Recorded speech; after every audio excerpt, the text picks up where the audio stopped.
Today's a travel day.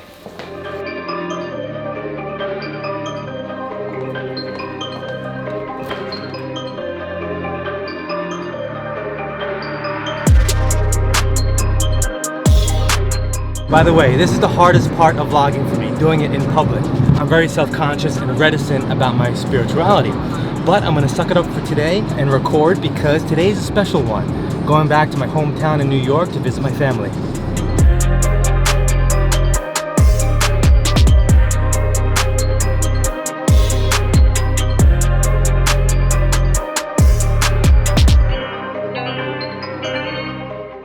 Speaking of my family, I like to investigate why it is the law of attraction doesn't work. I mean, I believe in it, but I do question it sometimes. Everyone wants to be happy above all else and attract good things in their lives, but it doesn't always play out. You'll see what I mean when you meet my family.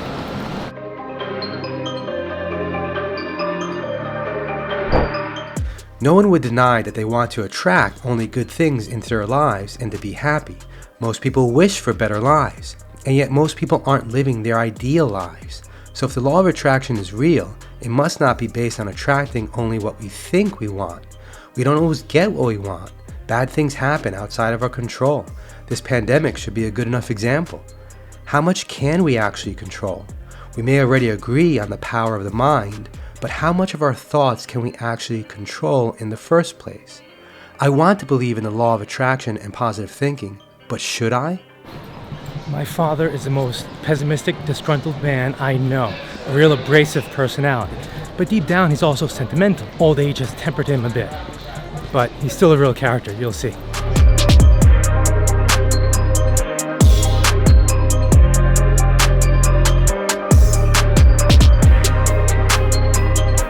There he is. Good to see you. I'm recording us. You see? Very nice. It's a nice camera. You're looking good. Look at you. Yeah, well, You're an old man, but you still look good. That's what counts. yeah, there's a lot of problems. We're going to talk when we get in the car. So much turmoil in the family. What's going on? Is this thing recording? No. No. It's Recording you right now. Go, tell us what the problem is. No. The law of attraction may seem not to work because changing our plight in life can come so gradually. And that's because it normally takes time to change our conditioned way of thinking. Our old way of thinking may just perpetuate more of the status quo. Our beliefs and expectations may be strongly aligned with how our current circumstances are right now, no matter how undesirable. We get used to living with unwanted situations and relationships, and our mindset perpetuates it whether we realize it or not.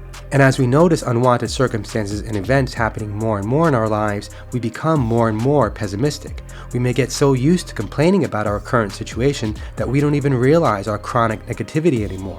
A good example is my dad on the car ride home. It's both comical and sad. How the fuck you work this now? Son of a bitch. Tony, let me tell you something. It's not easy. This is red light? Yeah, it's where the fuck red light come from? What I'm going through right now at this age and with all my sicknesses. I don't know how many people get that during a lifetime. Who do I talk to? Damn it. I tried to do the right fucking thing all these years. Oh, forget it. That's another subject. And here we are. This I knew was going to happen. Bumper to bumper all the way in. What a irresponsible person he is. But he's not dependable.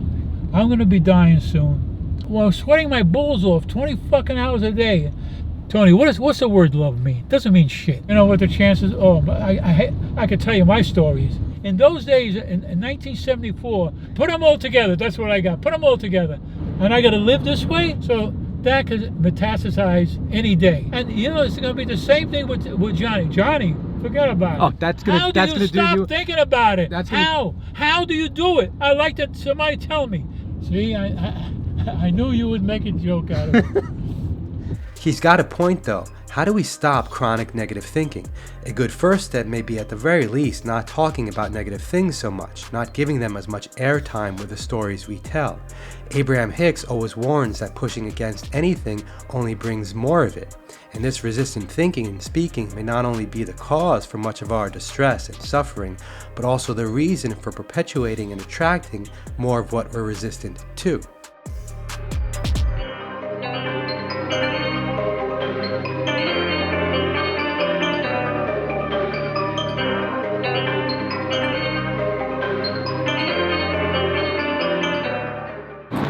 probably heard the saying, what you resist, persist. It's attributed to Carl Jung.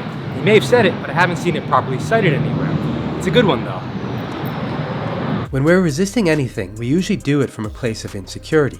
We believe we have to fight hard against a formidable opponent. So deep down, we don't believe and expect that we're good enough to win easily. And as long as we have that lacking, insecure mindset, the results will match it. By resisting what we don't want, we're keeping that unwanted thing in our attention.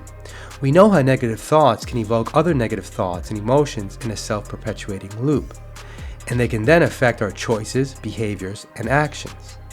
But do we have the power to choose resistance-free, better-feeling thoughts? To be happy and get what we want, we would hope that we have control of our lives, and at the very least our thoughts and decisions. What most people identify with as being in control is their personal ego consciousness, the executive decision maker. We identify with a part of our minds that have deliberate intentional control, not our unconscious conditioning of habits and tendencies. But those hidden mental processes are always at work, expressed as our patterns of thoughts, preferences, beliefs, tendencies, and habitual reactions. And they may be what's most control of our daily actions and decisions. But what we do feel like we have complete control over are decisions that we're more ambivalent about, the 50-50 options that may seem to be more arbitrary and amenable to deliberate choice. We call those decisions random in that we can't attribute them completely to predetermined tendencies.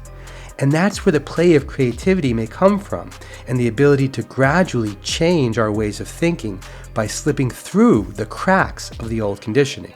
My mom is the best example of someone who fights this conditioning with positive affirmations, whether she really believes what she's affirming or not. You alone are responsible for your own reality. And in the twinkle of an eye, your life can change for the better. Change your thought and change your life. What you give to the world will give to you. A law of attraction, of course. As you sow, so shall you reap. And once you change your thought, everything will fall into place. And it takes time, in little baby steps. I went up and up and up. Once you make the divine connection, you never want to lose it, because your life flows so easy, so effortless, and all this garbage doesn't disturb me that much anymore. He's trying so hard to track me down, to come down to his level. I have to stay out of his energy field, because he's poison. When he's in the kitchen, I can feel that energy. He's so full of hatred. Sometimes I feel like to strangle him, but that's his evil mind. But he's in the pit. He's in the pit, and he will remain in the pit. That's a good example of a self-fulfilling negative relationship, of bringing out the worst in someone. But it's hard to change your conditioned way of thinking and behaving. Despite all our good intentions, what may really be in control is a deeper part of our psyche. Since Carl Jung and analytical psychology, the effects of the personal unconscious isn't a far-out idea. Our superficial thoughts may not be enough to attract the lives we want. Our thoughts and expectations must penetrate a deeper level of psyche to have the attractive power we're looking for. That must be true, because otherwise we would experience the manifestations of our whimsical thoughts and ideas in a much more chaotic and faster evolving reality. But that's where the hope lies, in the ability to gradually change our deeper beliefs and expectations to create the lives we want. Like this video if it resonated with you and you want to see more, and subscribe below to follow me on my journey. See you in the next one.